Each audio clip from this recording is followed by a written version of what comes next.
CM भजन लाल शर्मा पहुंचे हैं Birla auditorium, स्वयं सहायता समूह की महिलाओं के साथ संवाद कर रहे हैं। सुनाते हैं आपको। राजीव कहा कि महिलाएं आज बैंक, बाजार और सरकारी योजना से सीधे जुड़ी हुई हैं। आप सभी ने दिखाया है कि वित्तीय आत्मनिर्भरता ही सच्ची आजादी है। राजीव कहा कि बहनें आज ऑनलाइन प्लेटफॉर्म अपने उत्पाद बेच रही हैं।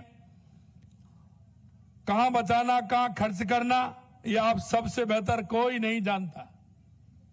घर का संचालन आप करती हैं और उसको ऐसा करती है, कौन आने वाला है उसकी क्या व्यवस्था करनी है, आप उनको भी करती हैं।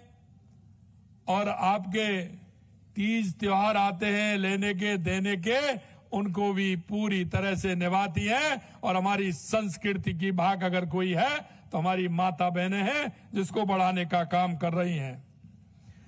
स्वयं सहायता समूह को और मजबूत करने के लिए आपको क्या सुझाव है? आजीविका के नए अवसर पैदा करने के लिए सरकार क्या कर सकती है? आपके उत्पादन की बिक्री बढ़ाने के लिए क्या व्यवस्था की जाए? प्रशिक्षण और कौशल के विकास में क्या सुधार करना चाहिए? इन सभी बातों को लेकर के आपके सुझाव आने चाहिए। और हमने अभी 12 जनवरी को हमारे भाई बहनों के लिए हमने 1 साल का कैलेंडर निकाला है। 1 लाख नौकरियों का कैलेंडर हमने जनवरी के 12 जनवरी को निकाला है।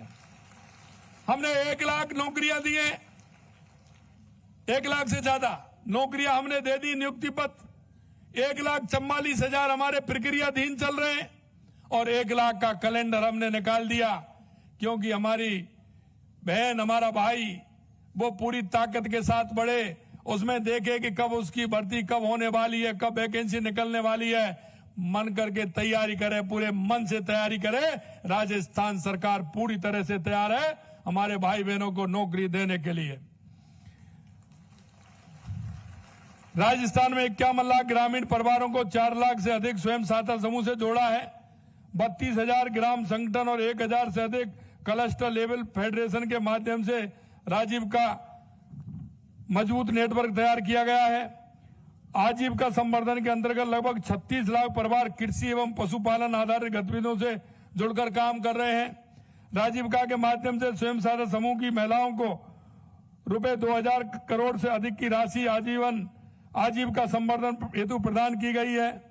और आपने देखा होगा हमारी ग्रामीण माता बहनें हैं, और वो माता बहनें गाय भैंस रखती हैं, क्योंकि कृषि एक ऐसा क्षेत्र है जहां आर्थिक स्थिति मजबूत करने के लिए पशुपालन का बहुत सहयोग बहुत बड़ा होता है। तो हमारी माता बहनें गाय भैंस रखती हैं और उसका गाय भैंस का दूध निकाल करके डेयरी पर देने जाती है कि नहीं जाती हैं? डेयरी पे जाती है ना। आप में से कितनी बहनें जाती हैं डेयरी पर दूध देने के लिए? एक बार हाथ खड़े करें ऊपर और नीचे। कितनी बड़ी संख्या है बताइए। अब आपको मैं एक बात बता रहा हूं, उसको ध्यान से सुन लेना। डेयरी में 5 रुपए लीटर माता बहनों के लिए हमारी सरकार अलग से दे रही है। और ये इसलिए दे रही है कि 5 रुपए लीटर के हिसाब से उसमें से जो पैसा आए उसको निकाल करके आप अपने पास रख लें, जिससे कि वो आपके काम आए। हम आपको 5 रुपए लीटर हमारी सरकार उस दूध में आप बहनों के लिए दे रही है, क्योंकि हमारी बहनें दिन रात काम करती हैं कि नहीं करती हैं? अगर आप उस पैसे को आप दे देंगी तो फिर आपके पास क्या बचेगा? तो आप उस पैसे को रखिए और उसको उचित स्थान पर, जहां आपका मन ये करे, आपको किसी तरह की परेशानी नहीं हो, उस पैसे का उपयोग करें। इसलिए हम 5 रुपए लीटर आपको दे रहे हैं। मैं एक बात और आपसे कहना चाहता हूं।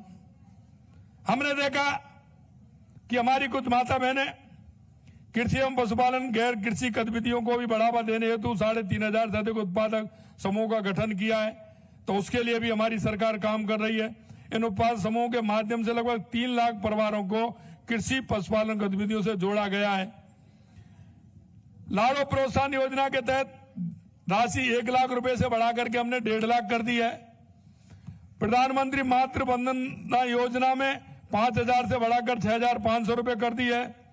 इस योजना के तहत लगभग 10 लाख गर्भवती महिलाओं को 531 करोड़ रुपए की राशि हमने दे दी है।